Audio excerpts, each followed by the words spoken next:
माता दी, हर हर महादेव।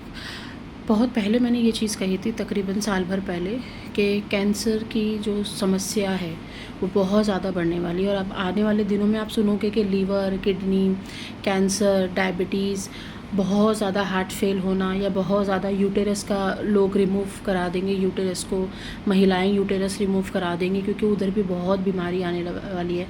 मतलब एक तरीके से कैंसर बहुत ज़्यादा लोगों के शरीर में फैलना शुरू हो जाएगा। आप देखना, आगे आने वाले समय में आपको मालूम पड़ेगा खुद कि आपके शरीर में इतनी ज़्यादा बीमारी बन जाएगी कि आप कितनी भी दवाई करा लो, आपके लाखों करोड़ों की कोठियाँ बेच देना, इलाज कराने के लिए ज़मीन जायदाद बेच देना, लेकिन आप ठीक ही नहीं हो पाओगे।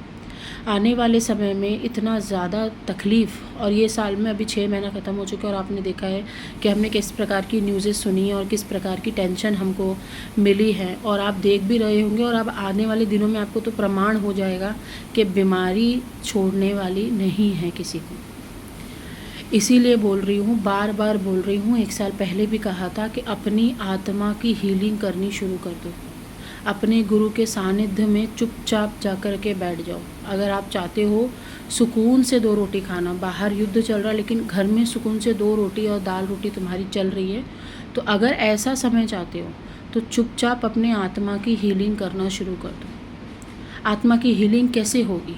जब आप चुपचाप वो काम करेंगे जो आपके गुरु कह रहे हैं, चुपचाप आप वो काम करेंगे जो माँ भगवती, आपके बाबा, आपके ईष्ट आपको कह रहे हैं। आप लड़ाई झगड़ा थोड़ा कम कर दीजिए, शरीर की जो है बनावट पे ध्यान दीजिए, शरीर को क्या चाहिए, क्या रिक्वायरमेंट है उसको वो दीजिए, शरीर की एक्टिविटीज़ पे ज़्यादा ध्यान रखिए, अपनी पूजा पाठ, अपनी आध्यात्मिक जर्नी को आगे बढ़ाइए। जिन लोगों की आध्यात्मिक जर्नी आगे बढ़ गई है, उनकी जर्नी लालच की वजह से रुक गई है।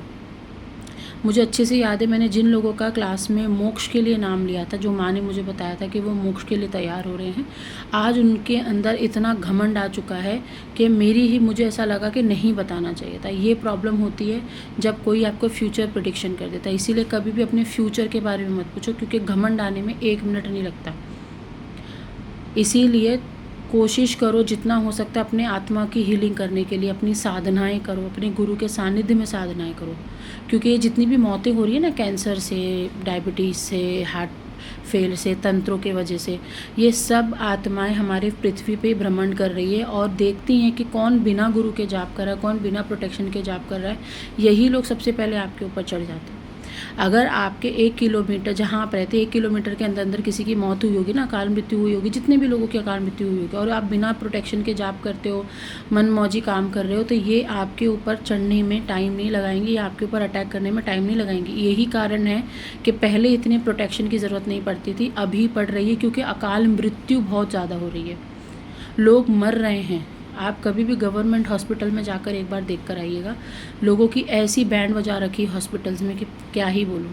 लोगों को टमाटर, मूली जो होती है ना, सड़ जाती है तो कैसे फेंक दिए जाते हैं, बस इंसान की वही वैल्यू रह गई है, टमाटर और मूली, वो भी सड़ी हुई।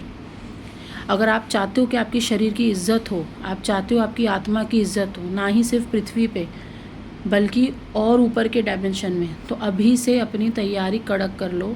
साधना जिनको भी मैंने करवाई है 6-7 महीने से, वो एकदम स्ट्रॉन्ग हो गए हैं। उनकी ना जाने कितनी बीमारियां ख़त्म हो चुकी, उनके घर में सब ठीक होने लग गए, बच्चे पास हो गए, बच्चों की नौकरी लग गई। चलो ये तो मटेरियल वाली लाइफ हो गई, लेकिन जो एक आत्मा की हीलिंग हो रही है, आत्मा की हीलिंग होने का मतलब क्या होता है कि आत्मा आपके पूर्व जन्म से जो कर्म लेके चल रही है, जिसके वजह से अभी आपको इस जन्म में डायबिटीज़, थायराइड और फाइब्रॉइड्स और गांठें और स्टोन्स वगैरह हो रही हैं, ये चीज़ सिर्फ हीलिंग से ही निकल सकती है। नहीं तो आप एक तरफ 2 साल दवाई खाकर देख लो, और 2 महीना मेरी किसी भी मेडिटेशन क्लास में आकर बैठ के देख लो।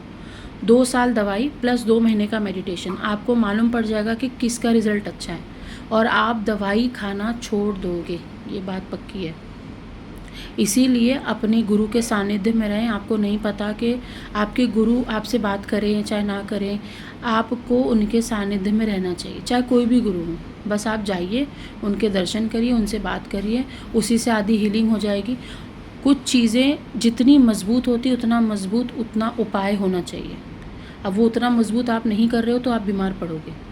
आने वाले समय में हर तरीके से हाहाकारी, खाना पीना सब कुछ जो है दाव पे लगने वाला है, सब कुछ।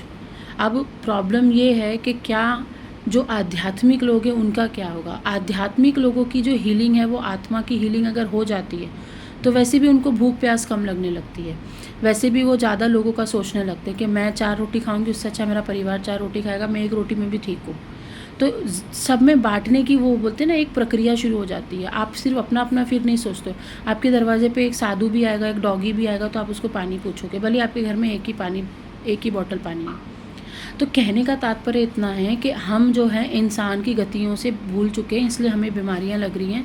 हम इंसान होने का ही वो फ़र्ज़ निभाना भूल गए हैं। तो हीलिंग आपको इंसान बनाती है, आपको देवताओं से मिलाती है, आपके अंदर देवताओं के गुण उत्पन्न करती है, और आप देखोगे कि आप खुद एक अच्छे व्यक्ति होते चले जाओगे। सिर्फ 2 महीना मुझे देना है, 2 महीना आप देखो कहाँ से कहाँ पहुँचते हो। और मेरे पास भी नहीं आ पा रहे हो, आप अपने गुरु के पास जाइए, उनको 2 महीना दे दीजिए। अगर आपके गुरु सक्षम होंगे, सही होंगे, आध्यात्मिक जर्नी वाले होंगे, सही तरीके से काम करने वाले होंगे, तो 2 महीना लगेगा आपकी किस्मत पलटने में। जय माता।